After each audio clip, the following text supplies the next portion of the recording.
5 foods that can actually help fight cancer. And the first food we're going to actually talk about is something that might be a little controversial, but it's actually supported by science, and that is that some dairy products, and I'm going to talk about 2 of them, might have the possibility to help fight cancer and help burn body fat all at the same time. We all have DNA in our body. When your DNA is damaged, it's called a mutation. What does mutation set you up for? Cancer. So protecting your DNA with an antioxidant property of curcumin found in is actually another benefit. The gingerol also directly groom the health of the lining of the blood vessels, the endothelial. They also directly help vascular health, get better blood flow. Better blood flow, better heart function. Better blood flow, better brain function.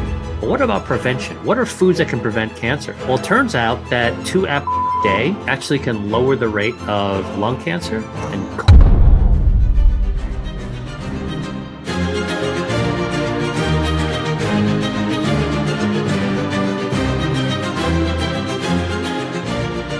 Today, we're going to talk about the amazing benefits of ginger and turmeric for longevity and overall health. I love these 2 foods, ginger and turmeric, and you can find them in the fresh produce section of a grocery store or a Asian market. You'll definitely find them. Or you can go to the middle aisle of the grocery store and find them ground up and dried as spices. And so don't be afraid to actually wander into the middle aisle and go to the spice section to find ginger and turmeric. So let's talk a little bit about ginger and turmeric individually. First of all, turmeric actually comes from Southeast Asia. It is a tiny little root, kind of a nub, kind of cigar shape, but tiny, smaller. And it's got a little skin on it. And if you peel off the skin or if you break it in half, you'll see that it's bright orange on the inside. Now, this is an edible root that can be used for cooking and stewing. You often see this in Southeast Asian cuisine. You can also find it in Indian cuisine as well. Turmeric's actually been used for traditional healing, Ayurvedic healing, traditional medicines for thousands of years. I like to think about it as a colorful spice that you can actually use for cooking as well. And what's in turmeric is something called curcumin. Now, curcumin is a bioactive that does a lot of really powerful things. Curcumin lowers inflammation in your body. It's sort of the OG, one of the original anti-inflammatory substances. All right, that's what curcumin does, anti-inflammatory. Curcumin also can cut off the blood supply, feeding cancer. So it's anti-angiogenic. This is something that I did work on years ago and to help discover that activity. Curcumin also is antioxidant, so it actually protects your DNA. Look, we all have DNA in our body. It's our genetic instructions. They make proteins. You don't want them to be damaged because when your DNA is damaged, it's called a mutation. What does mutation set you up for? Cancer. So protecting your DNA with an antioxidant property of curcumin found in turmeric is actually another benefit. The other thing that turmeric actually does is it slows down cellular aging. Now, this is different than actually reversing aging, like you don't turn into a baby when you have it, but it actually gets your cells chilled out a little bit so you're not as, your cells are not speeding up and going towards a more aged state. All right, so it slows down cellular aging. And in fact, it can actually help to slow down the burning down of your telomeres.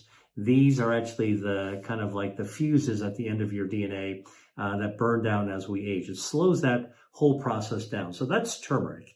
All right. Now, what about ginger?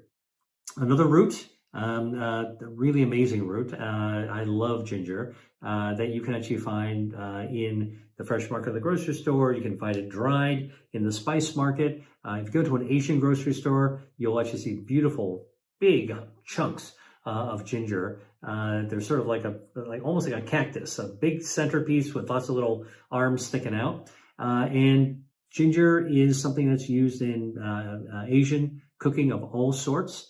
If you've actually been to the sushi bar, you know that ginger is sliced really thin and given as a pile next to your sushi. Absolutely delicious. Ginger also is used to flavor stir fries. In Chinese cooking, ginger is used in Thai food, Vietnamese food, used in soups. Just a beautiful, really delicate but potent type of flavor. Now, what's in ginger? Ginger has a bioactive called gingerol. Now, gingerol has been studied. It's anti-inflammatory. It is antioxidant. It also cuts off the blood supply to tumors. This is something I worked on as well. And gingerol also can actually improve metabolism and help to lower lipids as well. And I want to give you a little pro tip on ginger, because when I used to buy ginger, I used to take it back, you stick it on a cutting board, and you got to take a knife, hopefully a small knife, and just kind of like scrape off and trim off that thin skin layer. It took a while, all right? And then the skin was, you don't want to cut too deeply into the ginger. But I actually found a tip that I'm sharing with you now. If you want to really peel ginger like a pro, here's what you do. Take a tablespoon, just one out of your spoon drawer, your silverware drawer, all right? And what you do is you hold the spoon in one hand with the curved side facing the ginger, and you hold that ginger and you just scrape it with the spoon. Scrape, scrape, scrape, scrape, scrape. Your spoon will take off that skin just at the skin level, and before, it just takes like a few seconds, you've actually skinned the entire ginger without wasting it. Super easy, and it's a great pro tip for using ginger.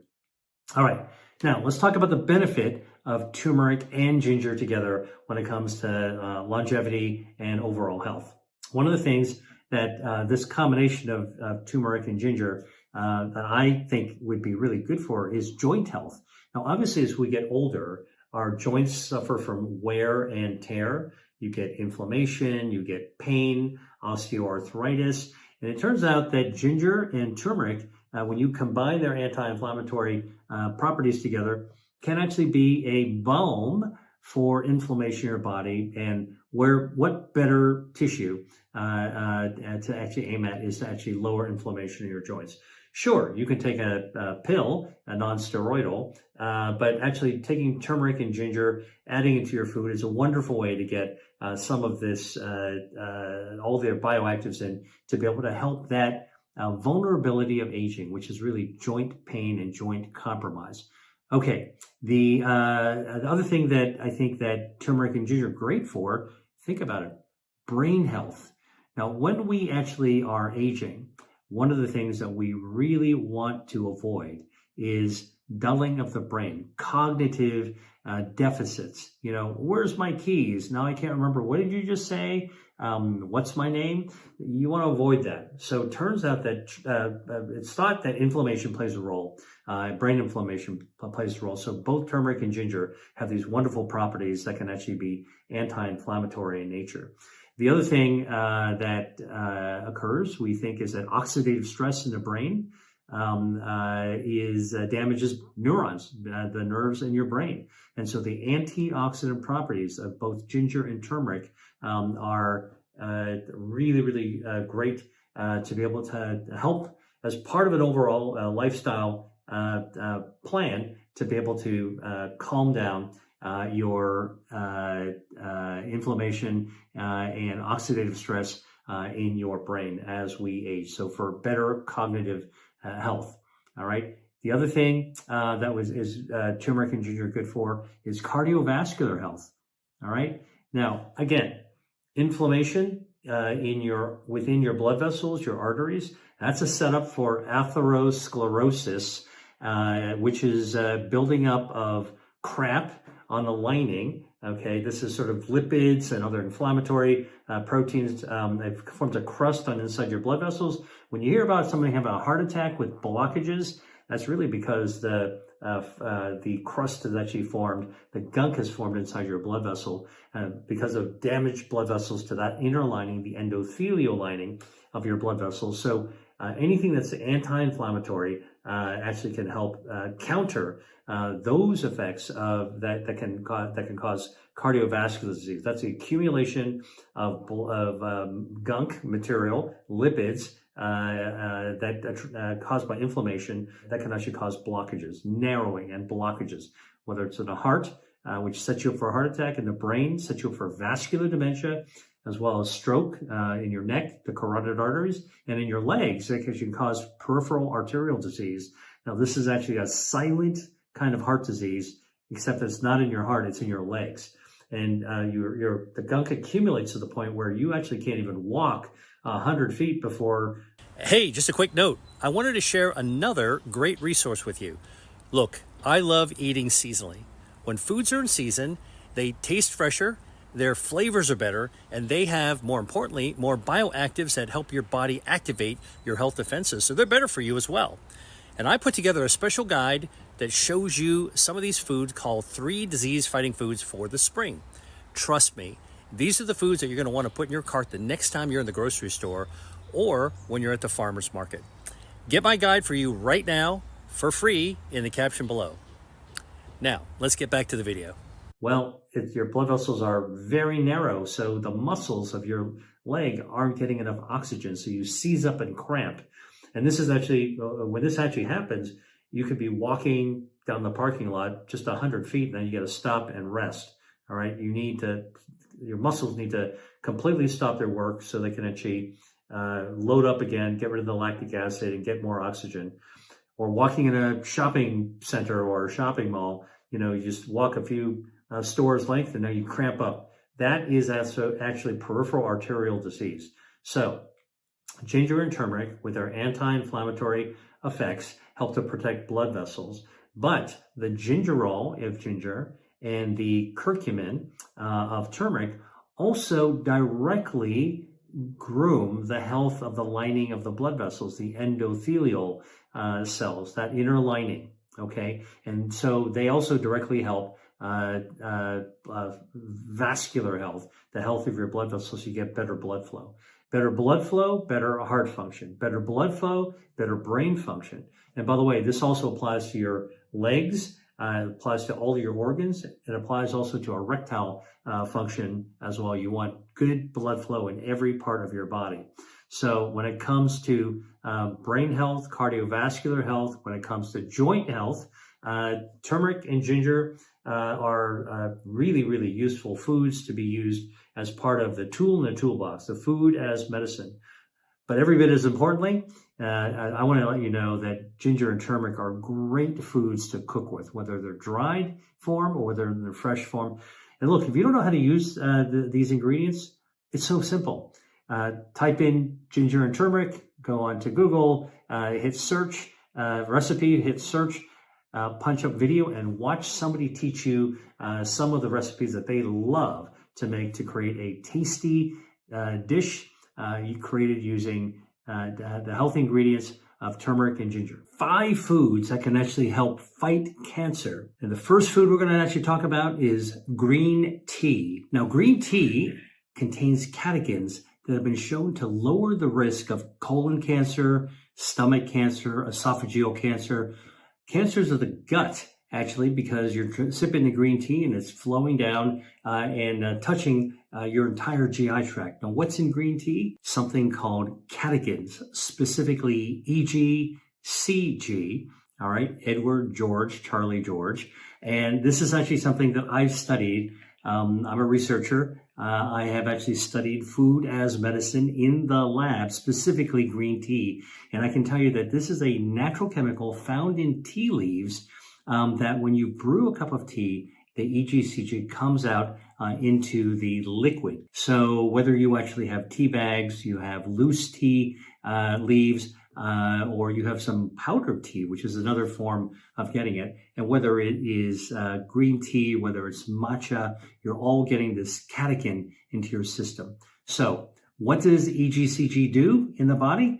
Well, something quite amazing.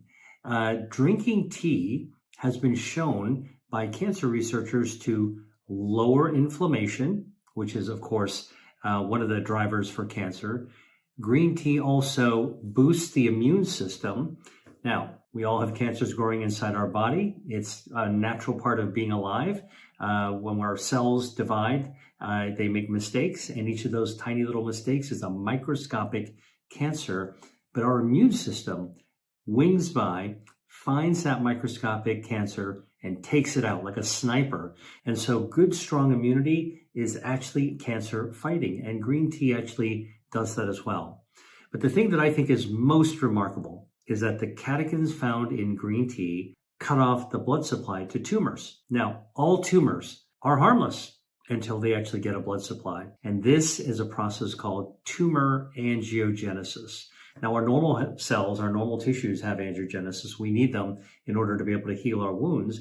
But tumors hijack this process, okay? And they actually feed themselves to get oxygen and nutrients. And when a cancer actually does that, that is actually what allows tumors to actually grow wildly.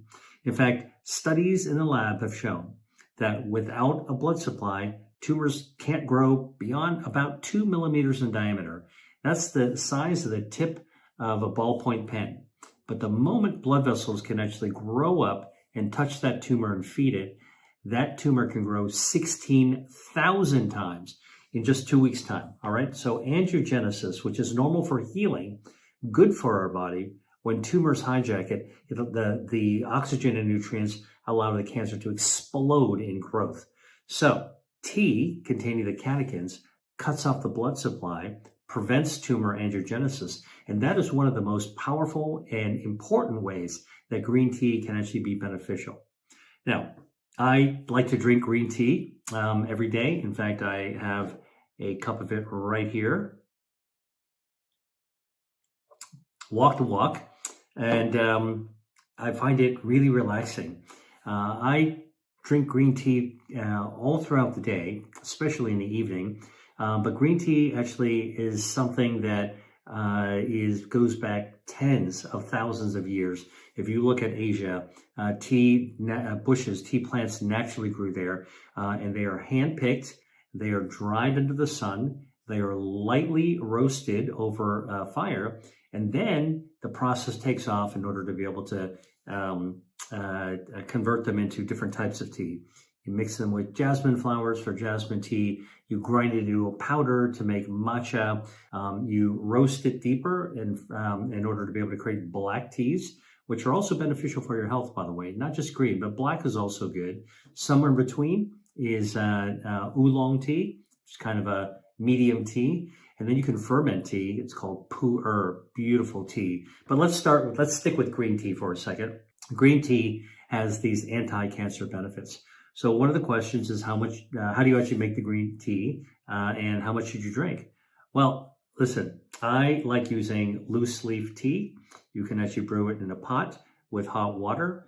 Don't ever drink a tea with boiling water you just put in there. That scalding liquid has been shown to increase the risk of cancer because you're injuring the esophagus. So do not do that. Let the tea cool down. And actually, it takes that time of cooling down to also steep out the catechins. That's the little tip for you. And if you're using a tea bag, you want to dunk the tea bag, all right, in order to be able to shake out those catechins into the liquid. When it actually is cool enough to be able to sip comfortably, then sip it. 2 to 3 cups of tea a day actually has been shown to be beneficial for many different types of conditions. But the most important thing that I like is that it tastes great and it's actually relaxing, okay? Next food we're going to talk about is brassica. Brassica is a type of vegetable. It's a group of vegetables and contains broccoli, cauliflower, bok choy. It's a green vegetable that you can saute, common in many different types of cultures. You find it in Mediterranean, you find it in Asia. And what's actually in these brassica vegetables are sulforaphanes. These are another natural chemical. And these sulforaphanes, what do? They boost the immune system, right? Good, strong immune system, knocks out microscopic cancers, also lowers inflammation. Inflammation is like the gasoline on a fire, making the cancer grow hotter and faster. When you actually calm inflammation, you're putting out the fire. All right. And actually that is very helpful when you want to fight cancer. The other thing that the brassica does, it actually contains the sulforaphanes that actually are anti-angiogenic. They starve the cancer by cutting off the blood supply. And this has also been shown with broccoli, for example. Now, here's something really interesting. This is a pro tip. The grown-up broccoli is not just the treetops. That's what we used to always eat when I was a kid. Your mom always told you, eat those treetops. Okay, and the treetops do have the sulforaphanes, but it turns out that the stalk, the long stem of a broccoli is actually mostly a stem. It's like a whole tree with some treetops on it. The treetops have the sulforaphane, but the stalk has twice as much of the good stuff. So if you're actually cooking broccoli, cook the treetops, the florets is what they call them, but also save that stem. Stem, if you slice it on a diagonal and saute it, absolutely delicious. You'll find it in a lot of Asian dishes that way. If you don't want to saute it, you can actually just put it into a food processor and make a broccoli soup. You want to add a little oregano in there. It really makes a broccoli oregano soup is actually absolutely delicious. I actually included that broccoli oregano soup recipe in my book, Eat to Beat Disease, if you're actually interested in it. Okay, so broccoli, cancer fighting. The next food we're going to talk about is papaya.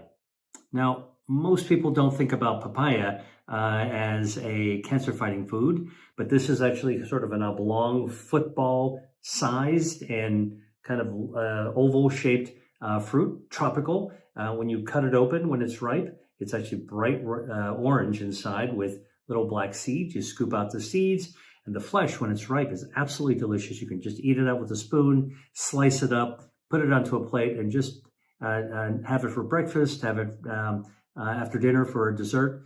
Absolutely delicious. Now, papaya has been shown to actually lower the risk of lung cancer. Now, why is that? Well, that red color in papaya contains carotenoids, something called beta-cryptoxanthin and beta-carotene. And these actually are also anti-inflammatory, and you guessed it by now, you get the drift, it's actually anti-angiogenic as well. All right, so we went through tea, we went through broccoli, brassica, and now we're on to papaya. I love to have papaya for breakfast. It's a great way to get some fruit. It's not very sweet, which is an advantage if you need to watch the amount of sugar you eat. And speaking of sugar, sugar and fruit is perfectly fine for most people. All right, don't eat too much of it. Eat a reasonable amount of it. And the whole fruit is always going to be easier on your metabolism because it has less sugar in it than having the juice. So I always recommend having papaya fruit as opposed to papaya juice if you're going to actually enjoy papaya. All right. And most places actually have papaya. You don't have to go to the tropics, although wonderful to be there. And if you go to tropical countries, do look for papaya, but you can actually find it at the grocery store. By the way, frozen papaya chunks are also really good as well. The frozen chunks, they actually trap all those bioactives, so perfectly fine. Cancer starving, anti-inflammatory. All right. Next food we're going to talk about are purple potatoes. If you haven't seen a purple potato, it is a beautiful potato. Regular potatoes, kind of brown, dirty looking. Purple potato, you could tell even from the outside. There's something interesting because it's purplish on the outside, but when you cut it in half and hold it open, man, that is a beautiful purple color. And the purple comes from a natural dye called anthocyanin. Anthocyanins are bioactives, and these bioactives, you guessed it, lower inflammation. They cut off the blood supply to tumors, anti-angiogenic against tumors, cuts off the blood supply feeding cancers. And there's one additional thing that I think is absolutely brilliant about purple potatoes, and the research that has been done on them in a lab, is that purple potatoes actually have been shown to kill cancer stem cells. Now, cancers are just an abnormal mass of cells, but when they keep on coming back, they need their own stem cells to regenerate themselves.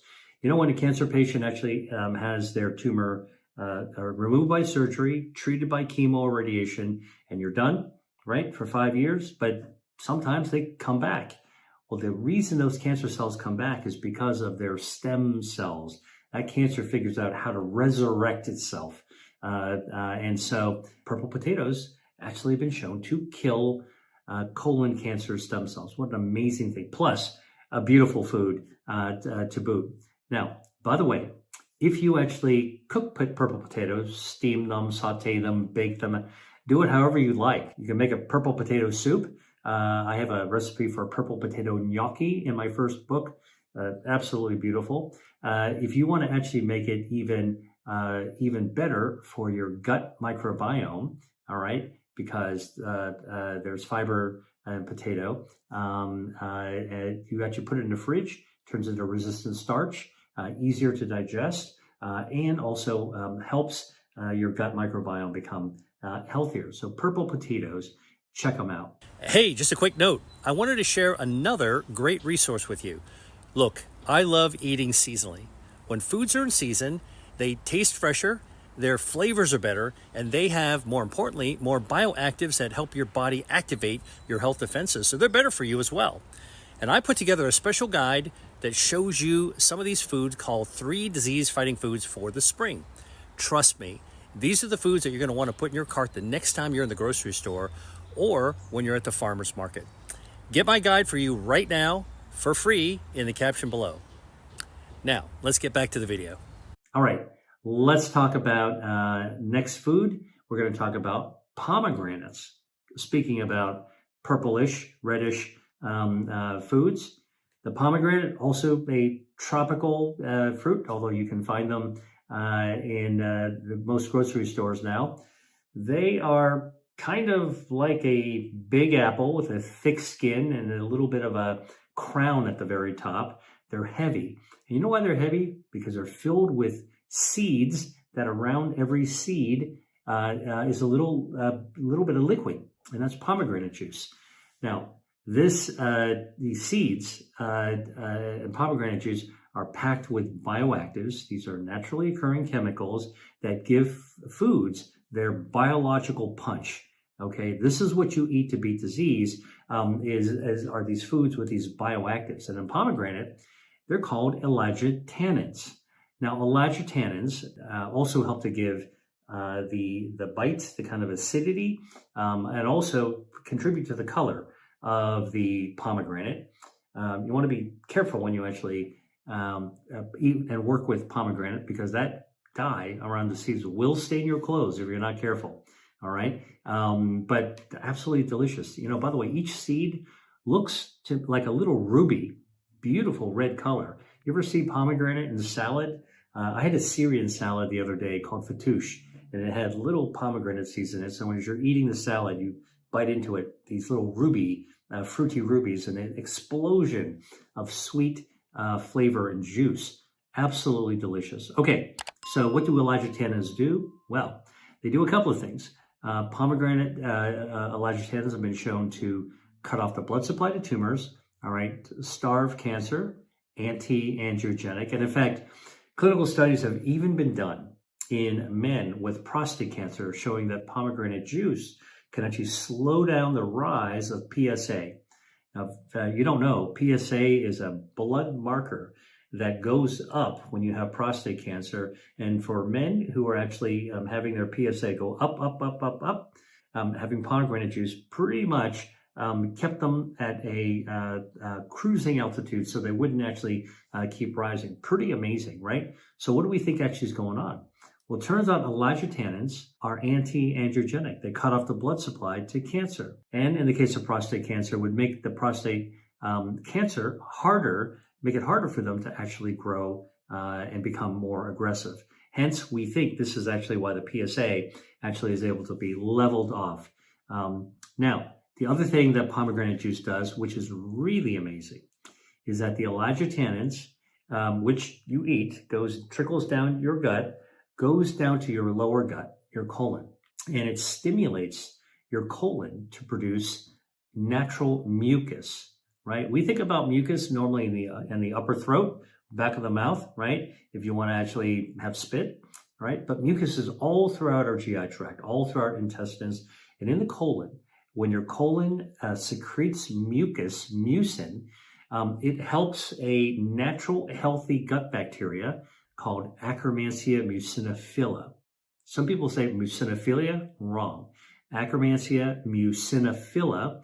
This is one of your best friends of gut bacteria, because Akkermansia And when it comes to cancer, talks to your immune system, makes your immune system a lot beefier and stronger in the battle against cancer. So here's pomegranate with pomegranate juice with a lot of tannins that actually lower inflammation. They starve cancer by cutting off the blood supply. They help nurture your gut microbiome, including an organism, Akkermansia muciniphila, that actually talks to your immune system and helps your immune system pounce and get rid of cancer. All right? 5 foods that actually help fight cancer. Let's go through them. Green tea, brassica, these like broccoli, papaya, purple potatoes, and pomegranate. Hi there. If you enjoyed watching this video, I know you'll love the next one. Stay here and check it out, and I'll see you there.